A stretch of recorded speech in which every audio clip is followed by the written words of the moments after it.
Hello guys, magandang gabi sa inyong lahat. Dito po tayo ngayon sa kay Wisdom AI, no? Bale, naka-recharge ako dati ng 400 pesos. Dito nakapag-recharge tayo, tapos binili natin dito sa may device. Ito po yung binili natin sa may newbie lang po tayo kasi sinubukan ko lang. Tinry ko lang kung legit ba talaga to. Dito tayo nakabili sa AMD 400 pesos lang po siya, no? Bali 72 hours tayo dito, kada 12 hours 100 pesos claim natin.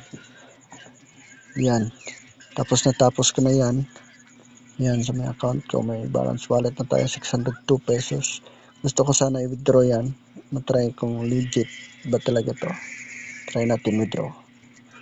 Yan, withdrawal. Wala pa akong withdrawal record dito, no? Kita, tingnan nyo, wala pa, zero pa yun. Tapos yan, naka-input na yung Gcash ko dyan. Tapos i-withdraw natin lahat, 602. Yan, tapos withdraw now, confirm. Oops, sorry, you need to recharge and activate your device before you can withdraw money. So ibig sabihin, kailangan natin mag-recharge ulit, tapos mag-activate ng device bago maka-withdraw. So back tayo, try natin mag-recharge.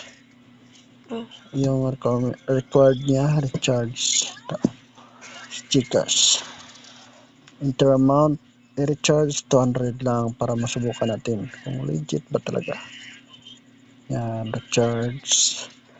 Yan, napunta tayo dito, input number Gcash. Yan, next. Ay, may nakalagay dito, payment account.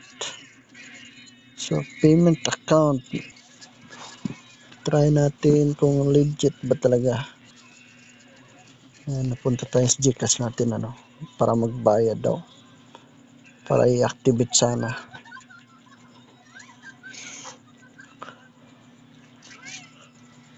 Yan, may account. Bale dito hindi ito mapupunta kay Wisdom AI kasi may account number. Gcash to, sa Gcash rin to mapupunta, sa kanilang Gcash. Kanino pangalan kaya yan? Nasayang na yung 400 ko, wag na dagdagan, sayang. Back, scam to scam, back na tayo. Scam to mga guys, wag. Sa mga bago po dyan, wag na kayong mag-Wisdom AI, hindi po legit, sayang ang pera ko. Yan lang po, salamat po guys, goodbye.